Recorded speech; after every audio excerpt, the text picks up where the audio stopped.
Welcome to another Troubadour Reacts. My name is Kirk, and I am musically challenged, at least according to my high school band instructor. And on this channel, I rectify one of the great injustices of the world, one of the great gaps in my own literary and artistic education, and that is contemporary music, or even just music of the last 75 years. I have had a woeful experience of this. Now, I hope that you will also rectify any gaps in your literary education in the humanities. You can start, if you're interested, by getting my translation of the Iliad, a modern translation for first-time readers. This is, I promise you, the greatest translation for first-timers. This is a line-by-line translation of the Iliad, so it's still the Iliad, but I've done a lot of work to try to help you, as a first-time reader, get into it and actually understand what's going on. I read it when I was very young. That's the book that I wish I read as a teenager. There's a lot of beautiful translations out there, but that's the best for first-timers. You can get chapter 1 for free at troubadour.studio/Iliad. And let's hop into why you're all here. Kenny Chesney's, she thinks my tractor's sexy. We'll see. I'm just gonna have a reaction, no thoughts. I don't know anything about this. I've heard of Kenny Chesney though, so I know who Kenny Chesney is. Okay. Okay. Oh. Okay. Woo.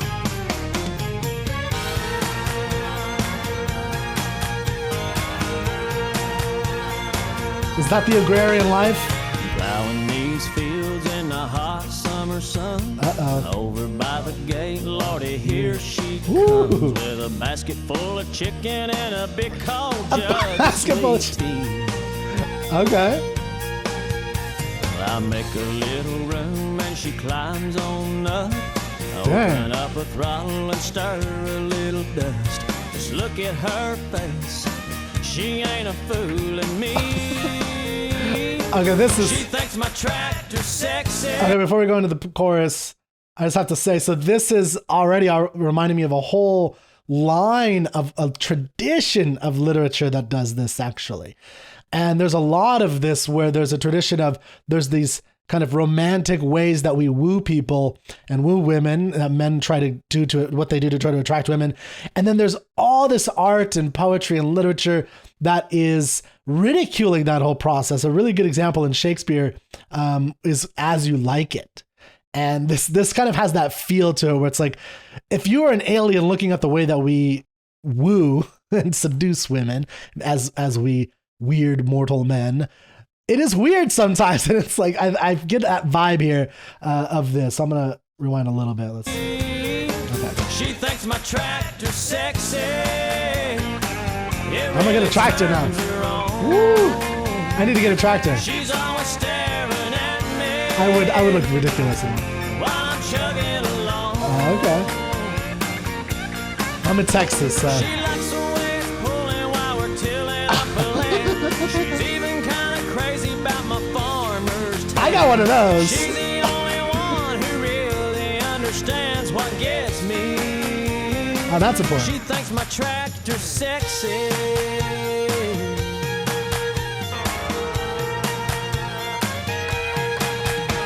We ride back and forth till we run out of light.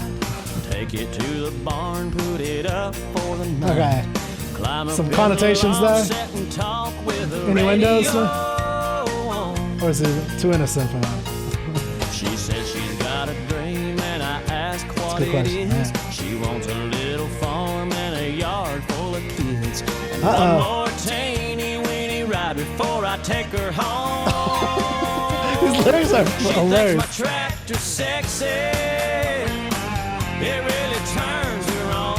I can't tell how serious to take this, She's always but I love it. staring at me while I'm chugging along.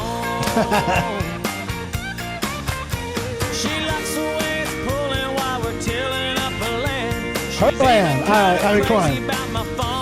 It's gotta be. She's the only one who really understands what gets me. She thinks my tractor's sexy.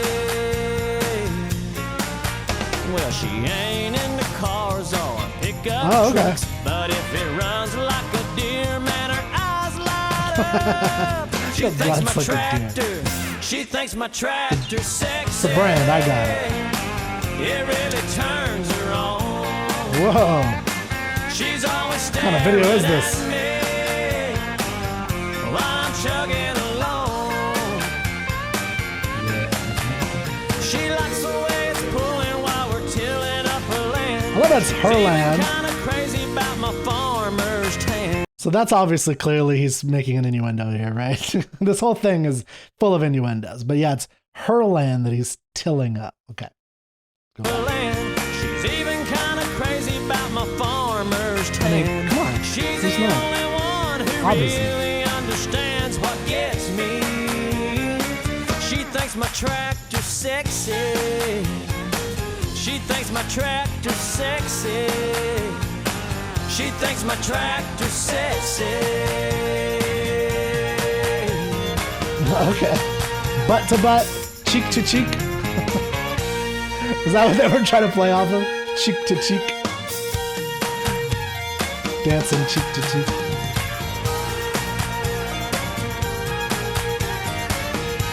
Oh, gallon hat.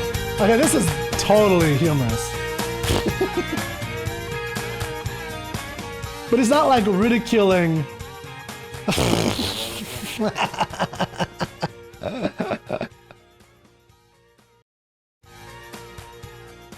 Okay, so if this is your first time here, often what I do is I look through the lyrics and I, kind of discuss some of my thinking on it. And, this is humorous, so it's not meant to be overly criticized and overly analyzed.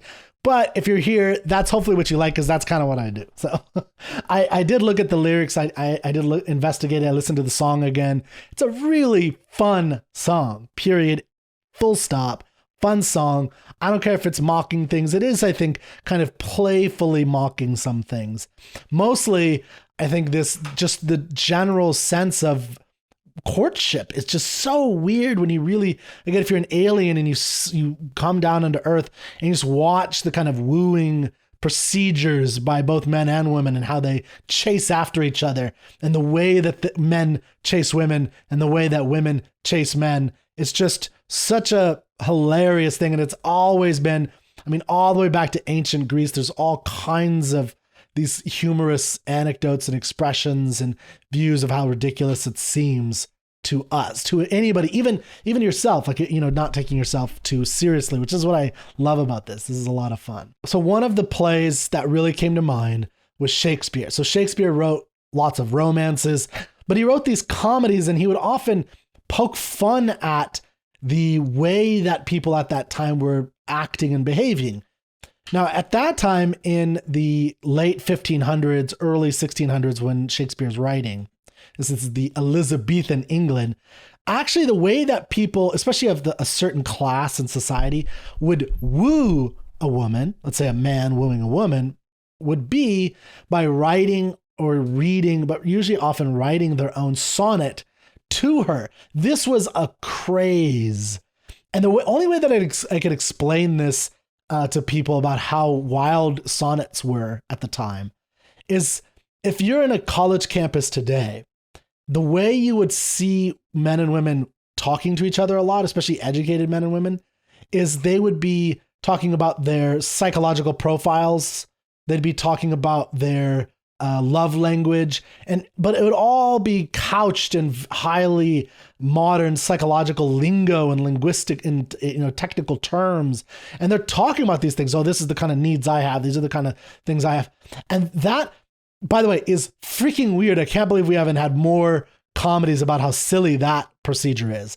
But a lot of people do that. That's very common today. We're very seeped in this we know too much about psychology, although I think most of it's wrong for the most part, or very misleading.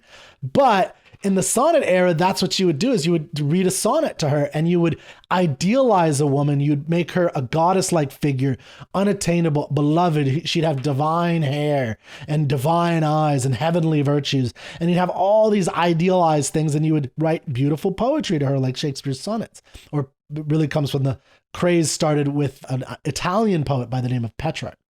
Now, in As You Like It, Shakespeare mocked this. He did it a lot, but there's a character that ridicules the rustic love poems that seduce, and he kind of reduces lofty passion to corny rhymes carved on trees. For instance, there's, if a heart do lack a hind, let him seek out Rosalind. And that is a joke from shepherds, clowning on, imitating the sonnet craze, but kind of badly at the time. And I thought of the Kenny Chesney thing about how men will buy pickup trucks. They'll buy, they'll get the gallon hat. And even I think a little bit with the, with the tractor, just for the sense of getting a woman. And I remember from The Office, if you know that show. So Dwight, who's a real farmer, and this is like in the later seasons, Dwight, who's a real farmer in the show, and he's legit, and I think they build his legitimacy as a farmer. And he has the city boy that he becomes friends with in the office, and they're all of a sudden talking to all these, farm women who come to visit Dwight. And the city boy, very attracted and attractive, so to speak, by these beautiful farm girls. And they all say, we should get an auger together. And he's like, yeah. And that's when he is like triggered to feel that it's all a scam. Like they're trying to scam him, because he's like, I don't even know what a freaking auger is. And Dwight says a great line. And he's like, no real woman would ever date a man who doesn't know what an auger is. And if you don't know what an auger is, look it up. You should know what an auger is. Be a man. But I feel like there's a lot of this playfulness in Kenny Chesney here. There's a poem that came to mind, Robert Burns' Tam O'Shanter. There's a lot of this this kind of rustic humor. That's what I think this is. But he's also in that world, so he's playfully making fun of it. He's not doing what someone who's from the city making fun of a farmer might do, where they give him like buck teeth and, like a straw, and they're just bumpkins and they're stupid. They don't know anything. That he's not doing that at all. It's coming from a very place of respect, but he's still poking fun at it. And I think it's great. It's beautiful. Mostly, I think some of the best humor comes from within a culture, where you're in that culture and you love it, but you still see some of the silliness of it, and you can point that out. There's a lot of other poems. I'll just mention a couple that came to mind. Some of them are serious, but the point is that there's a long tradition of this pastoral romance and then the echoing of ridicule. So if you read Aristophanes' piece, that's a kind of comedy. Aristophanes is a famous ancient Greek comedian and on the stage versus the tragedians. And in that one, although it's not about love in the same sense, it kind of has, I thought, of an interesting parallel, which is the main character flies to Olympus on a dung beetle. And there's kind of a comparison of the dung beetle to like the chariot that's often sung in, my winged steed in these great poems of the time. And I see the same kind of thing here, where there's like all this thing of, these stories about my truck and a beautiful truck. And what does he do? He says his tractor, right? And I feel there's a little similarity there. So, a lot of self-deprecating humor, celebration of rural culture, though, domestic aspiration, and it's kind of a pastoral parody. So I loved it. I want to get more into country, because I've always had the attitude that a lot of city folk have, which is, I like all kinds of music, but I don't like country. You've heard that before. That's weird. Why? And I, of all people, would like country because I love stories. So give me some great country songs that I should react to, and I'll put them on the channel. So thank you so much for being here. And before I forget, this song was recommended to me at a board game night here in Austin by the one and only Great Persian Z. See you next time.